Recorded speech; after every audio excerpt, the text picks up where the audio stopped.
하나님의 말씀은 우리 요한복음 12장 34절 말씀입니다. 한 절 보도록 하겠습니다.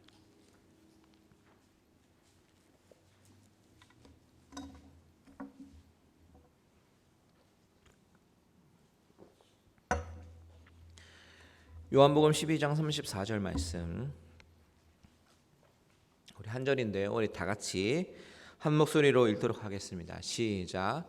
이에 무리가 대답하되 우리는 율법에서 그리스도가 영원히 계신다 함을 들었거늘 너는 어찌하여 인자가 들려야 하리라 하느냐. 이 인자는 누구냐. 아멘. 잠시 기도합니다. 하나님, 이 시간에 하나님 앞에 나온 모든 성도님들 마음 문을 성령님께서 열어주시고 옥토밭으로 바꿔주시고 하나님의 말씀의 씨앗이 온전하게 잘 뿌려질 수 있도록 주님 인도하여 주시옵소서. 꼭 들을 자에게 귀를 열어 주실 줄 믿사오며 살아계신 예수님의 이름으로 기도합니다. 아멘. 아멘. 요즘에 우리가 접하는 뉴스들을 계속해서 듣고 있으면요, 대부분 우울한 뉴스 그리고 걱정되는 뉴스뿐입니다. 세계 경제가 어떻게 될지 모를 정도로 곤두박질 치고 있고 주식은 바닥을 치고 있고요. 코로나19 이 코비드-19 확진자는 점점 좀 늘어가고 있어서요.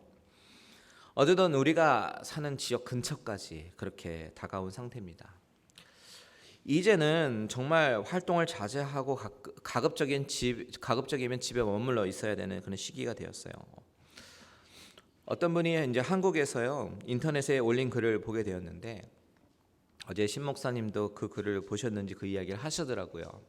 저만 본 게 아니었어요. 그 인터넷에 글을 올리신 그 어떤 한 분도 계속 이렇게 연일 확진자가 늘어나니까 불안해서 밖에도 잘 못 나가고 집에만 계셨대요. 가급적이면. 그래서 음식도 배달해서 먹고 밖에 안 나가고 집에서 이제 뒹굴뒹굴 지내다 보니까 진짜 확진자가 됐다고 그러시더라고요. 아직 못 알아들으시면 집에 가서 한번 생각하시면 될 겁니다. 다들 너무나도 심각하게 생각하셔서 한번 웃자고 한 얘기고요. 우리 옆 사람과 인사할 수 없으니까 우리 저와 얘기하겠습니다. 우리 확진자가 되지 마십시다. 한번 인사할까요? 확진자가 되지 마십시다. 네. 오늘 말씀의 제목은요, 이 인자는 누구냐라는 제목입니다. 여러분, 제가 요한복음 강해를 시작하면서 가끔 여러분들에게 물어보는 질문이 있습니다. 여러분은 교회에 왜 다니십니까? 교회에 나와서 주일날에 예배드리고 하나님 앞에 기도하면서 여러분들이 바라고자 하는 것, 얻고자 하는 것이 무엇입니까? 교회에 출석하고 계신 분 중에 적지 않은 분이요, 교회에 열심히 다니면서 하나님께 열심히 기도하고 착하게 살면 하나님께서 만사 형통의 축복을 주실 거라는 그런 기대감으로 다니시는 분들이 있습니다. 얼마나 계신지는 모르겠지만 이런 생각을 가지고 교회에 출석하고 기도하시는 분들이 있어요. 이 분들이 원하는 만사 형통이라고 하는 것은 무병장수, 자녀의 대학 진학 문제를 놓고 기도하고 진로와 학업 문제, 결혼 문제, 하나님께 자신의 원하는 바를 놓고 그렇게 이루어달라고 막 기도를 하는 것이죠. 물론 이것이요 100% 잘못됐다라고 말할 수는 없습니다. 왜냐하면 하나님이 이 모든 것들을 하실 수 있는 분이니까요. 그런데 이것이 교회에 다니는 목적, 예수를 믿는 목적이 된다면 정말 크게 잘못된 것입니다. 제가 여러 번 말씀드렸죠. 이런 생각을 기본적으로 갖고 있는 그런 분들의 생각은요, 예수 믿는 사람들은 기본적으로 모든 일이 잘 되어야 된다라고 생각하는 거예요. 고생하면 안 되고 하고 있는 일이 꼬이면 안 되고 절대 안 됩니다. 그렇게 되면 하나님을 원망합니다. 하나님, 내가 예수 믿는데 왜 이렇게 고생하죠? 내가 잘못이라도 해서 하나님께서 나에게 벌을 주시는 겁니까? 이런 질문들은 마치 내가 교회에 와주고 열심을 내주고 그랬는데 나한테 왜 이런 식이냐는 거예요. 그런데 이런 태도는 하나님을 잘 모르는 무지에서 비롯된 것입니다. 신앙이 어떤 것인지, 그리스도의 삶이 어떤 것인지 잘 모르기 때문에 오는 그런 원망입니다. 이렇게 생각하는 원인은 나도 모르게 내 생각 안에 예수를 이 정도로 내가 열심히 믿으면 하나님이 이 정도는 해주시지 않을까라는 그런 기대감이 있기 때문에 그런 것이에요. 예를 들면 이런 거예요. 내가 매주 교회를 빠짐없이 나오고 새벽 예배도 나오고 헌금도 정말 최선을 다해서 많이 하고 주차장 봉사 같은 그런 힘든 봉사도 마다하지 않고 하는데 이 정도면 뭐 백만장자까지는 아니더라도 정말 너무나도 어렵게 살게 하시면 안 되는 거 아닙니까? 라고 하는 것이죠. 만일 이런 생각이 깔려 있다면 그분은 하나님에 대해서 굉장히 오해하고 있는 분입니다. 하나님을 잘 모르는 사람이에요. 이스라엘 백성들도 약간 그런 모습이 있었던 것 같습니다. 하나님이 출애굽을 시키시면서 적과 꿀이 흐르는 약속의 땅으로 인도하시겠다고 하셨습니다. 그리고 그들은 애굽에서 나왔어요. 애굽에서 나오면서 그들은 바로 적과 꿀이 흐르는 땅이 눈앞에 펼쳐지고 정말 에덴 동산 같은 지상 낙원이 펼쳐질 것으로 착각했을 수도 있습니다. 그런데 그들이 현실 가운데 부딪힌 것은 광야였습니다. 광야. 밤에는 너무 춥고 낮에는 너무 덥고 물과 음식이 없는 곳이었습니다. 심지어 하나님께서 홍해를 가르신 바로 그 직후부터 하나님이 홍해를 가르신 것을 두 눈으로 똑똑히 바라보고 경험을 했음에도 불구하고 딱 닫아지고 난 이후에부터 그 불만이 시작되는 거예요. 불만이 막 충만해가지고요. 이런 식으로 하나님의 이렇게 컴플레인하면서 하나님 믿고 따라왔는데 우리가 왜 고생을 하냐는 것이죠.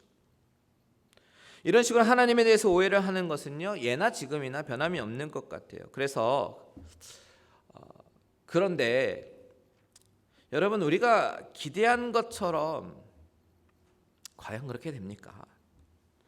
과연 예수 믿으면 만사 형통이 됩니까? 하나님이 항상 잘 살게 해주고 고생하지 않게 해주십니까? 그렇지 않아요. 이 땅에서 고생하지 않고 풍부하게 잘 사는 것보다 더 큰 하나님의 관심은 우리의 영혼에 먼저 있다는 사실을 기억해야 됩니다. 사랑하는 자요, 내 영혼이 잘된 같이 내가 범사에 잘되고 강건하기를 내가 간구하노라.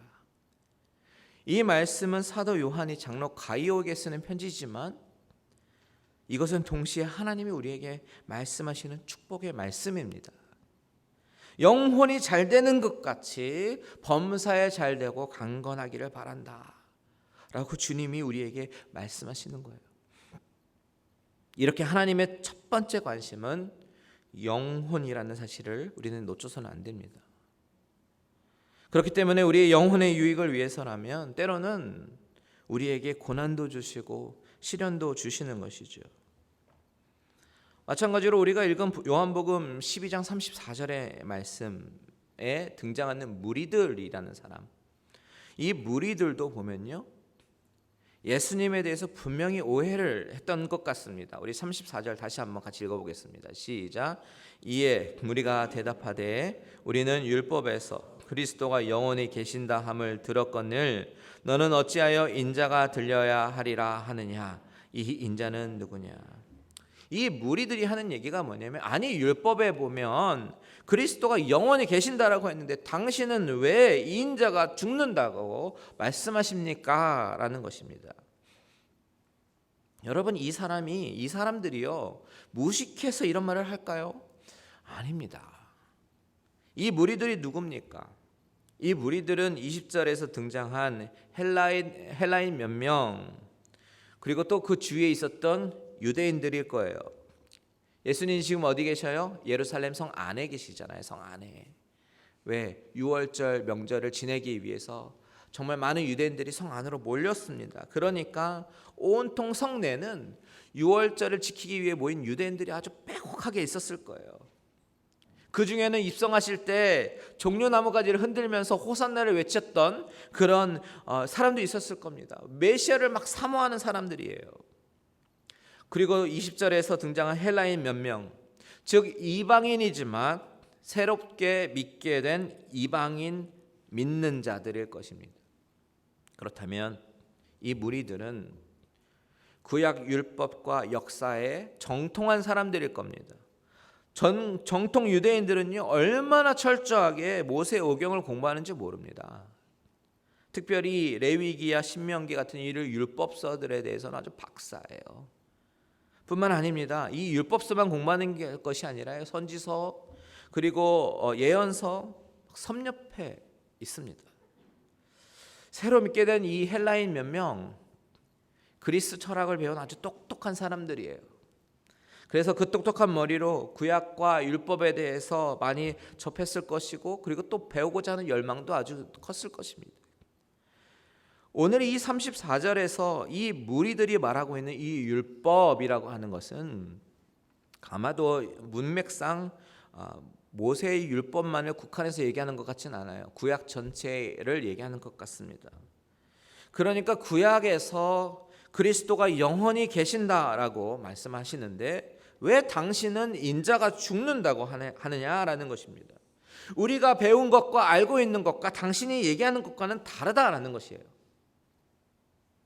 먼저 그들이 알았던 것이 무엇입니까?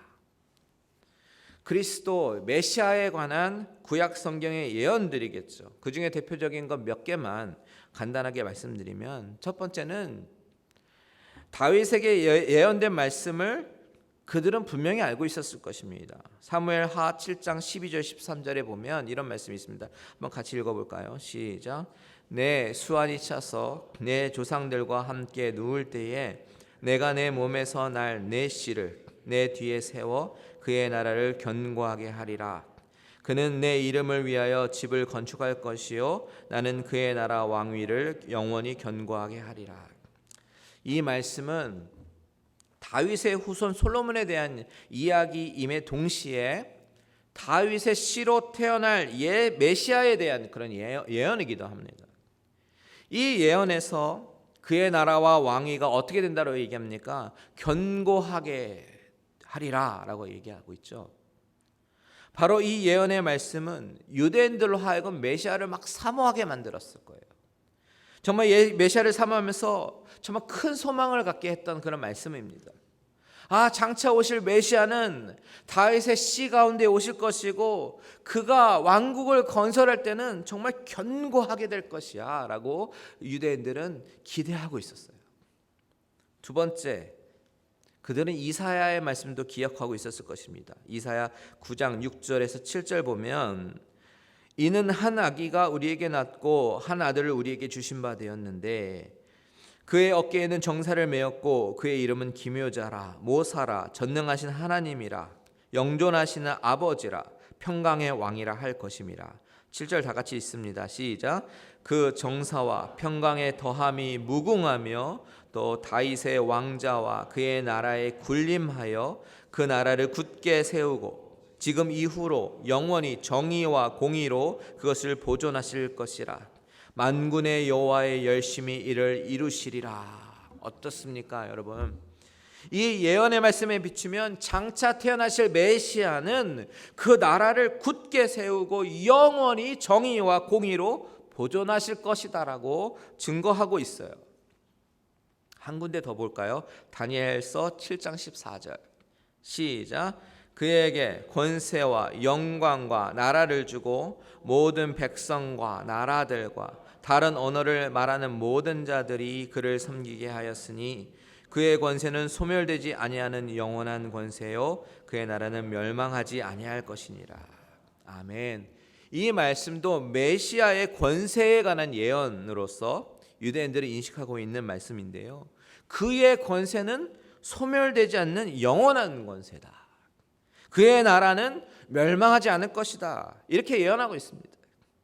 그러니까 이 세 가지 메시아에 대한 예언만 봐도 유대인들이 상상하고 있는 메시아는 어떤 이미지일까요? 강하고 권세 있고 백성들을 영원히 공의와 정의로 견고하게 다스릴 그런 왕의 이미지입니다.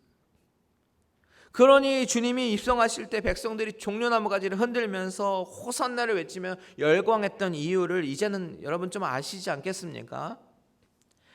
드디어 그들 가운데 로마로부터 해방시켜줄 왕이 등장한 거예요. 견고하게 다스릴 왕. 제2의 다윗 왕국을 꿈꾸면서 소망했던 그 예언이 이제는 이루어지겠구나. 이렇게 메시아는 견고한 나라를 세워야 되는 그런 인물인데 34절에서 이 무리들의 논지는 뭐냐면 어떻게 인자가 고난을 당할 수 있겠는가? 그런 메시아가 어떻게 들림을 받을 수 있겠는가라는 것입니다.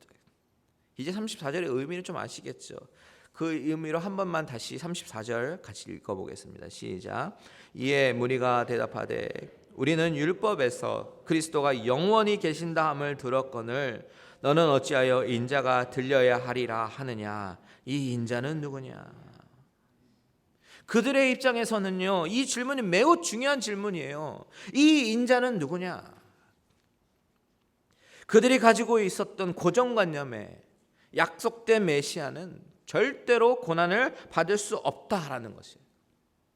그래서 주님이 23절에서 인자가 영광을 얻을 때가 왔도다 라고 말씀했을 때만 해도요, 드디어 때가 왔구나.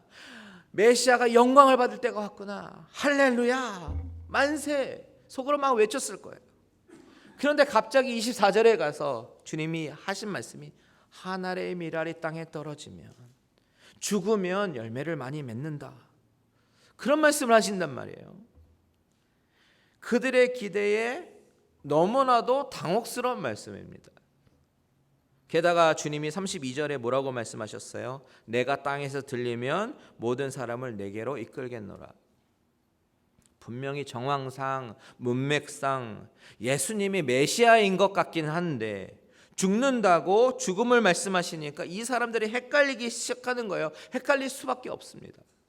그래서 이 인자는 누구냐라고 물어보는 것입니다. 자, 이 질문을 하고 있는 유대인들의 입장에서는 주님이 계속해서 자신을 가르쳐서 인자 자신을 가르쳐서 인자라고 말씀하시는 것에 굉장히 신경이 쓰였을 거예요. 왜냐하면 이 인자라는 단어가 그들이 가지고 있는 그런 역사적인 정서와 사상 속에서는 아주 중요한 단어이기 때문에 그렇습니다. 그들의 역사적인 배경과 구약의 예언을 바탕으로 이해되고 있는 이 인자, 이 단어가 주는 의미는요, 그들이 그토록 열망하는 그 메시아를 떠올릴 수밖에 없어요. 이것이 무슨 말이냐면, 자, 여러분 여기서부터 잘 들으십시오. 아주 중요합니다. 아들이 인자라는 단어를 아들이 아니라 이 사람들이 인자라는 단어를 머릿속에 각인하게 된 것은요, 예언서인 다니엘서 때문이에요. 다니엘서. 참고로 다니엘서는 앞으로 일어날 일들을 기록한 계시록, 묵시록입니다. 요한계시록과 더불어서 다니엘서는 장차 일어날 일들에 대해서 기록한 책인데요. 아까 예시로 말씀드린 다니엘서 7장, 우리 다 같이 한번 성경을 펴서 한번 찾아볼까요? 제가 가진 성경책은요, 구약성경 1244페이지인데요.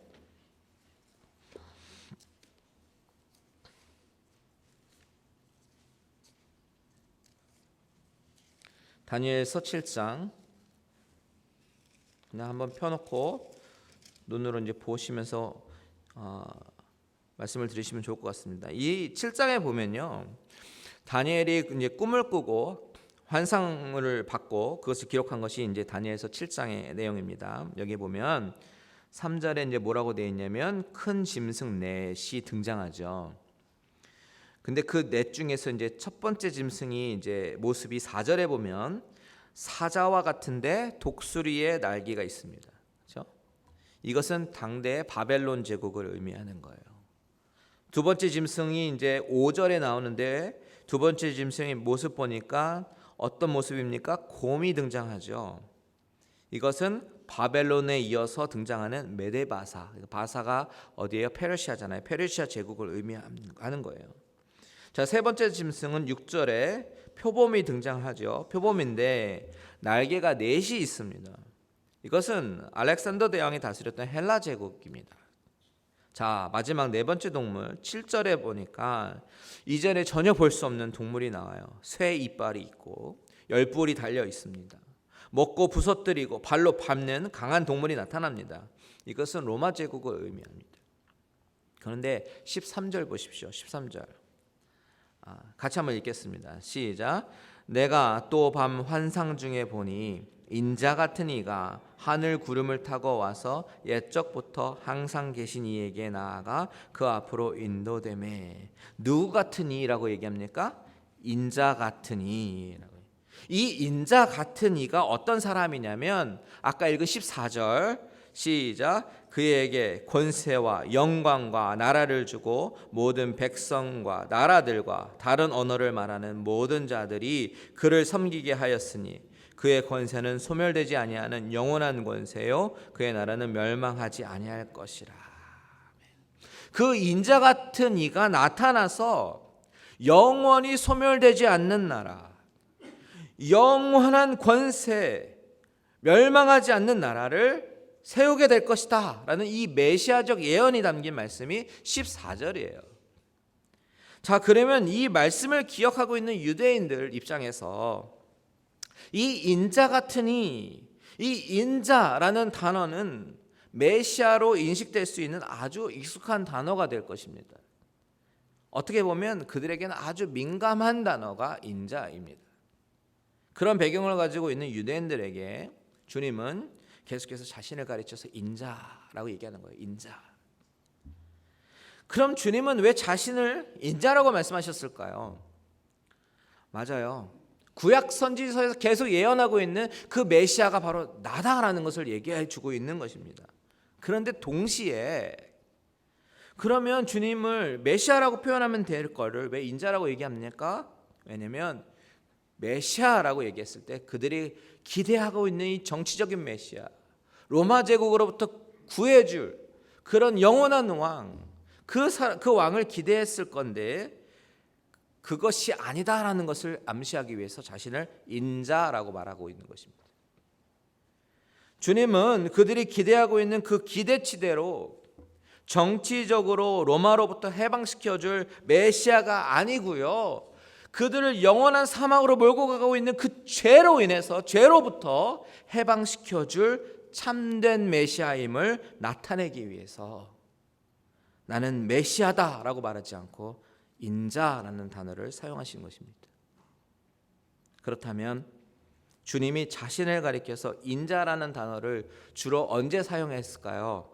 요한복음에서 사용된 경우를 몇 가지 살펴보면 스크린 참조하시면 좋겠습니다. 3장에서 니고데모와 대화하는 장면에서 나오죠. 3장 13절 시작. 하늘에서 내려온 자 곧 인자 외에는 하늘에 올라간 자가 없느니라. 니고데모와의 대화에서요, 니고데모는 누굽니까? 유대인의 선생, 산헤드린 공회 공의원. 그 니고데모에게 인자라는 단어를 쓰면서 하늘에서 내려온 자, 하늘에 올라가는 자라고 얘기합니다. 올라간 자. 이 구절이 인자에 대해서 가장 잘 묘사하고 있는 구절입니다. 다니엘서를 분명히 알았을 이 니고데모에게 이 말씀은 나는 메시아다 이렇게 선언하시는 것과 똑같은 것입니다. 그런데 이 니고데모와의 대화에서 주님은 바로 다음 구절 14절 15절에 보면 뭐라고 말씀하십니까? 시작. 모세가 광야에서 뱀을 든 것 같이 인자도 들려야 하리니 이는 그를 믿는 자마다 영생을 얻게 하려 하심이니라. 그 인자가 들린다라고 말씀하셔요. 왜요? 믿는 자마다 영생을 얻게 하기 위해서. 이것이 인자가 하늘로부터 내려온 이유라고 말씀하시는 것입니다. 주님은 인자라는 단어를 사용하시면서 자신이 하늘에서 내려온 메시아긴 메시아인데 유대인들이 그렇게 기대하는 정치적인 해방을 주는 메시아가 아니라 그들의 죄로부터 해방시켜서 영생을 주게 하는 하나님의 아들이다라는 것을 말씀하고 있는 것입니다. 좀 더 보겠습니다. 6장 27절 시작. 썩을 양식을 위하여 일하지 말고 영생하도록 있는 양식을 위하여 하라. 이 양식은 인자가 너희에게 주리니 인자는 아버지 하나님께서 인치신 자니라. 자, 6장은 오병이어 기적이 맨 처음에 나오고 그리고 나서 생명의 떡, 나는 생명의 떡이다라고 강화가 이어지는 그 챕터가 6장인데요. 오병이어의 표적으로 보여주신 의미가 뭐라고 말씀드렸습니까? 자신의 몸이 생명의 떡이 되셔서 십자가에서 자기의 몸을 갈기갈기 찢기시면서 많은 사람들에게 생명을 주시는 그 생명의 떡이 예수님 자신이다라는 것을 의미한다고 말씀드렸죠. 주님은 이렇게 자신의 정체성을 인자라는 단어를 통해서 명확히 드러내십니다. 아마도 메시아라는 단어를 쓰셨다라면 여지없이 사람들은 정치적인 메시아만을 생각했겠지만 주님은 인자라고 자신을 소개하면서 자신의 정체성과 사명을 분명하게 나타내신 것입니다. 뿐만 아니라 5장을 보면 5장 26절에서 27절에 보면 아들의 권한에 대해서 말씀하시면서 이렇게 말씀하십니다. 아버지께서 자기 속에 생명이 있음 같이 아들에게도 생명을 주어 그 속에 있게 하셨고 또 인자됨으로 말미암아 심판하는 권한을 주셨느니라. 심판하시는 심판주로서 자신의 정체성도 말씀하고 계시다라는 사실입니다. 보십시오, 여러분. 주님은 자신에 대해서 말씀하실 때에 단 한 번도 모호하게 아리까리하게 말씀하신 적이 없습니다. 아주 정확하고 명확하게 말씀하셔요. 그분은 유대인들이 기대하는 정치적인 메시아가 아닙니다. 너무나도 확실한 하나님의 아들이시고 우리를 죄에서 구원하러 오신 참 메시아이십니다.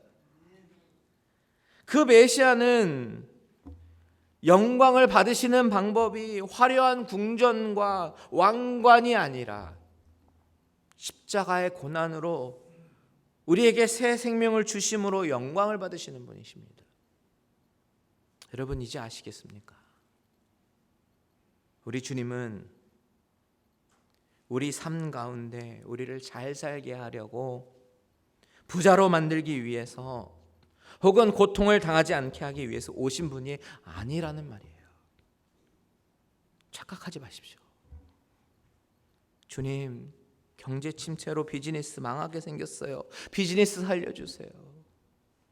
주님, 내가 죽을 병에 걸렸는데 고쳐주세요. 주님, 우리 자녀 대학 가는데 합격하게 해주세요. 여러분, 우리 주님은요, 우리가 지금 짊어지고 가는 이런 문제들을 해결 못해서가 아니라 충분히 하실 수 있는 전능하신 하나님이신데도 불구하고 주님의 가장 큰 관심사는 그게 아니에요. 바로 저와 여러분의 영혼입니다.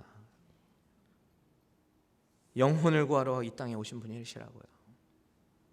죄 가운데서 살아가는 이 영혼들, 썩어져가는 이 세상의 욕망을 두고 살아가는 우리 죄인에게 영원한 생명을 주시기 위해서 하늘에서 그 영광스러운 보좌를 버리고 초라한 말구 위에 누이시고 십자가를 지고 고난을 당하신 분이 바로 하나님의 아들 인자 예수 그리스도시라는 사실입니다. 여러분, 여러분들의 영혼은 안녕하십니까? 왜 교회에 나오십니까? 그동안 나오셨으니까 습관적으로 나오시는 거예요? 이민생활 외로워서 위로받고 싶어서 나오십니까? 여러분, 가장 중요한 저와 여러분의 영혼의 구원의 문제, 이것 때문에 우리가 예수를 믿고 날마다 십자가에 내 자아를 못 박으면서 주님만 의지하며 살아가기 위해서 교회에 나오는 것임을 믿으시기를 간절히 축원드립니다. 이것이 해결되지 않으면요, 아직 헛된 것을 붙잡고 사시는 불쌍한 인생인 거예요. 여러분, 제가 간절히 부탁드립니다. 예수 그리스도를 믿으십시오. 그분께 영원한 생명이 있습니다. 이것만 있으면 우리 인생에 고난이 있다 하더라도 코로나 바이러스에 걸려서 생명이 위태롭다 하더라도 그 고난 안에서 알 수 없는 평강이 있을 것입니다. 앞으로 몇 주간 이 자리에서 이렇게 모여서 같이 찬양하고 같이 기도하고 모이지는 못하더라도요, 여러분의 그 온라인 예배 초소마다 성령님의 놀라운 임재가 함께 하셔서 우리가 굳건한 믿음의 반석 위에서 날마다 성장해가는 우리 갈릴리 은혜교회 모든 식구들이 되시기를 주님의 이름으로 축원드립니다.